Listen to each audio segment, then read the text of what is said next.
we also had this problem in Brazil in the past, and on daily basis we just trying to figure that out. People need to compete at least once in a lifetime, and I explain you why.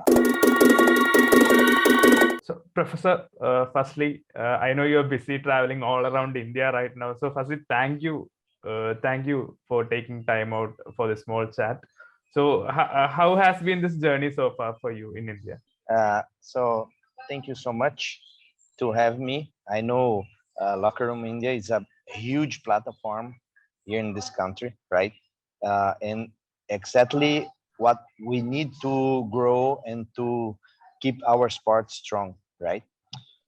Uh, I'm having a good time in India. Actually, it's my third visit to India. I was here in 2017 and then 2018, and then this year I came for a quite long-term visits, right?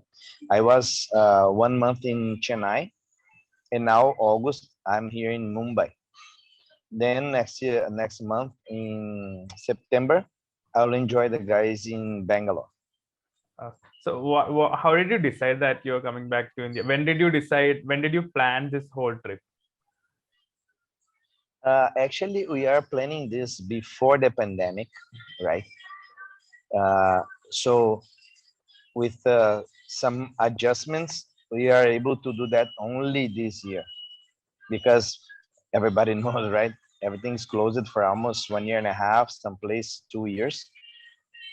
And as soon as we get all this vaccine things, all the certificates, and the country is a little more open, and also Brazil is not that hard to go out, right? To travel abroad. That can happen. Then I just put all together, and these guys, yeah, here in Mumbai, Vic sir, in Chennai, Ajit sir, then Bangalore, Nathan sir, and then Kolkata with Shiba sir. They just did an amazing work together. It's a really teamwork. Even if they are from different teams, they did that teamwork, and I'm here. So you landed initially in Chennai. So I understand you trained at Combat Kinetics. You had a great time with the fighters there. So how was that initial phase there in Chennai? And what did you enjoy about Chennai the most? Right. See, in Chennai was my first time. I never been there before. They have a huge structure there, right? They have many good prospects. They have guys who definitely gonna make some sound on international level very soon, because most of them will become professional, I guess, in end of this year, beginning of 2023. And the way they treat their careers is really properly. It's really properly. And I tried to improve their grappling a little bit. We went to leverage competition the end of last month, and seems like it works in a way, right? We got all gold medals on amateur divisions, 66 and 77 for male and 65 for female. Also, we got 2 medals on female, 1 gold, 1 bronze. So that seems they are working hard, and they're pushing forward, right? And now in Mumbai, we are preparing them to MMA fights. So during your time in Chennai, like you mentioned you went and competed at Strangle in Bangalore. So how was the competition like? Like you've been to many international competitions as well. So how did you see the competition at Strangle, and how do you rate it? Of course, BJJ and grappling here is still uh, quite on the beginning. I mean, by events, by promotions, right? They are treating the athletes and all the things they put on, like the arrangements they did for mat, for the venue, the medals, the cash prize. They are really going on a professional way, which is amazing, right? But the thing is, for a country like India, we cannot have only one event, right? It's simply is not enough, right? Because you are almost 1.5, 1.7 billion people, and how many BJJ practitioners or how many grapplers you are here in the country. So I hope in the near future more guys feel the same fire inside to create these competitions, to treat the athletes at the same way. I'm not saying about the format, about the which kind of cash prize they will give or not, how many divisions. That's totally flexible, right? But the thing is, with this kind of tournament, definitely I see a very good future, not only for Indian competitors, Indian athletes, but for BJJ India events, or even some good prospects to go abroad and make some good noise over there. Awesome. So, how do you see the BJJ culture in Brazil, and how do you see the BJJ culture in India? What are the major differences that you saw? See, nowadays in Brazil, we have a culture in BJJ, which is something like that. We can face each other on the mat, right? Uh, Different teams, different athletes, but during the training camps, we can enjoy each other, or we can visit once a month or once in 2 months another academies, another teams, another gyms. And definitely here in India, I see this quite of it's not a problem, but that's not frequently, right? That's what I mean. So I know sometimes it's hard to change the mentality, right? Because it's just on the roots of some pioneers here about fighting. But we also had this problem in Brazil in the past, and on daily basis we just trying to figure that out, how training with different partners, different places, different mats can improve our level even better than we training only on our own academy or on our own gym, right? Our own team. So if these guys for the main gyms in India, they just open a little bit their minds, then you're gonna grow like a rocket, will be in 1 year, you can change your level to from B to A in very quickly time, because you have very talented guys here in grappling or in gi game. They just need some adjustments. They just need um, some more exposure to different ways, to different guys, to improve their game and feel, oh, that really works. Oh, I want to improve that way, or this way I want to avoid. And this feedback to each other, because on the mat we are just training partners. Doesn't matter which team we represent, right? Otherwise, I will not be here for 4 different gyms, right?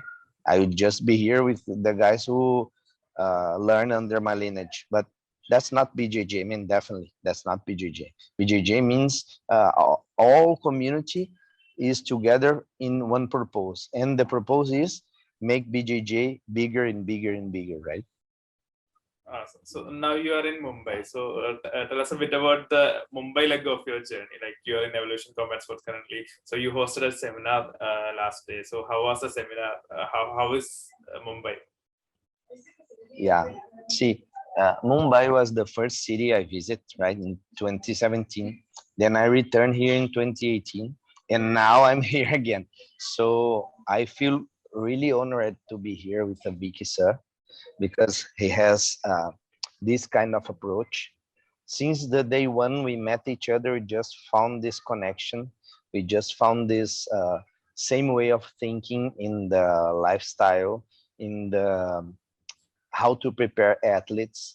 So here I always have amazing times. And as I said yesterday and Saturday here after the seminars, these guys just improving very, very quickly.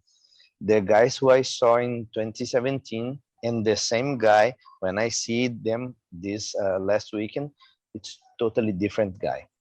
They are killers right now. They are savage, which makes me happy, of course, because I was there 5 years ago and see all that improvement, all this commitment between them and the team, right? So all props to Vicky sir to keep them on the right path. And I'm thinking they will be a huge team around the globe very early, probably this year yet. So after this, you're headed to Bangalore and Kolkata as well. So what are in plans? Like you have seminars planned up. How is your relationship with Vignesh, and how is your relationship with Shiba? Like how are you looking forward to meeting those guys? Yeah, see, Vignesh, I was in his house on the first days before I went to Chennai. So we also got this good connection because his academy is more BJJ oriented, right? They have MMA, they have kickboxing, but the main thing there is BJJ. So I feel this also this great connection, and we can understand each other's point. And to be honest, I can't wait to be there because also we have some seminars planned there, and I hope as here yesterday some guys from other gyms come. So as I said before, that's the main way to make BJJ improve, right? If you just teach one team like 10, 12, 15 people, it's one thing. But when you come and 20 plus people from different places come, definitely some word will be spread. And because of this relationship with Vignesh, I think there we can reach even more people. In Kolkata, I visit Shiba in 2018 also, and we already start to discuss this on that time. And now on this time, what we're planning to do is, of course, the regular classes for their athletes over there, and some seminars, but then oriented seminars, right? So no gi grappling for MMA, and another one pure jiu-jitsu, another one only no gi grappling, ADCC rules, ABI rules. We're gonna figure something out on this way there, and I can't wait to be there again because we had this good connection when I was there. I was there on the end of 2018, I think end of December, and now I'll be there on the end of the year again. So I, of course, if I said I know exactly what expected, it's not true, but I feel very comfortable to be there because they're so they embraced the BJJ, you know, on their gym, and they're under my lineage, of course, and definitely I don't put anyone under my lineage if I don't trust them 100%. That's what I mean. So one question that most of like we have is like regarding the belt system in BJJ. So you're a third degree black belt, and at the same time we are seeing like people getting obsessed with the fourth degree. So, sorry on that. So we see people obsessed with getting quick progressions in the belt system. So do you think that is a problem, or how do you think that that can be tackled? In my eyes, belt is not a problem at all, right? Because if you're a black belt, if you're a brown belt, if you're a blue belt, at the end of the day, how you develop yourself, how you help your teammates to develop themselves, that's the most important thing, right? Sometimes I have classes in Brazil when it's almost only beginners, one or two, maximum three blue belts, but then I got so many questions, I got so many different exposures to same technique, to same situation. I just start to see this technique or this position or this particular thing in another way I never been before. So if I take that for lower levels in belts, that means belts is nothing, right? It's just to represent how many time we spend on the mat. That's my view on that. but definitely the guys who stay under my lineage, we have a properly curriculum, right? We have a syllabus, and as soon as we train together, we put some kind of exams. So the exams on my team works like this. In example, right? The guy go from blue to purple. They have to show me in a practical situation. Okay, 10 sweeps, uh, 15 submissions, how to control mouth properly in at least 3 ways. In the end of the day, as I said, most important for me is how you contribute to your team, how you contribute to your academy, because it's quite easy. Okay, I know all of this. Now I'm purple, now I'm brown, now I'm whatever it is. But in my gym, nobody learns from me.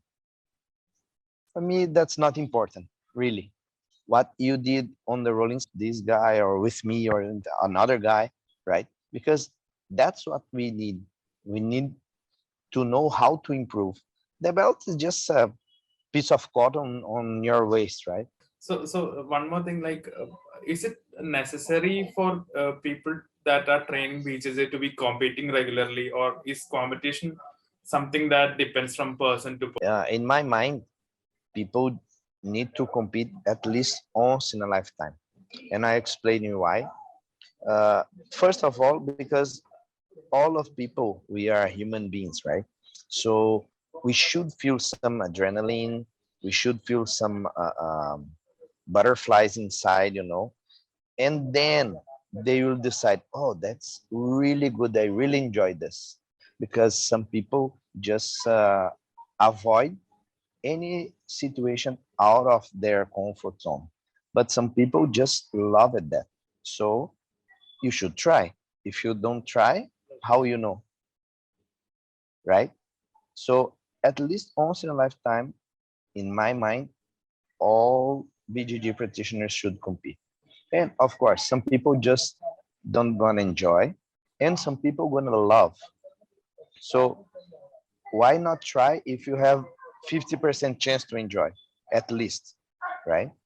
Plus, if you uh, pretend to teach BJJ in any level, if you pretend to open a school, how you can get only people who avoid compete or only people who are able to compete. So you should have these both scenarios, right? So in my way of thinking, competing should be a necessary thing. Because lastly, if you want to put out one piece of advice to the athletes, coaches, and organizers in India, what advice would you give them? Hard work pays off.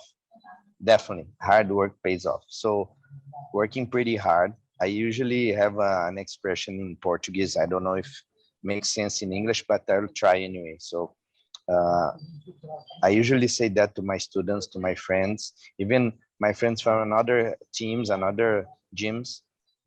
Love always wins. So do what you want to do with all your love. If you love teaching, teach with love. If you love fighting, fight with love. Because as soon as you lost this, that's not gonna earn you anymore. I'm not talking about money. Of course, we need money. We need to feed our families and blah blah blah. But at the end of the day, is how happy you are doing something. I saw many guys here in Brazil, in other countries I have visited, just pissed. Oh, I have a terrible life. I go to the office 9 to 5. I just want to get out of there, but I cannot. So if you are on this thing, if you're on BJJ and if you're enjoying this, do this with love. And no matter how hard is that work, because you work with love, it's gonna pay off. That's my main message, bro.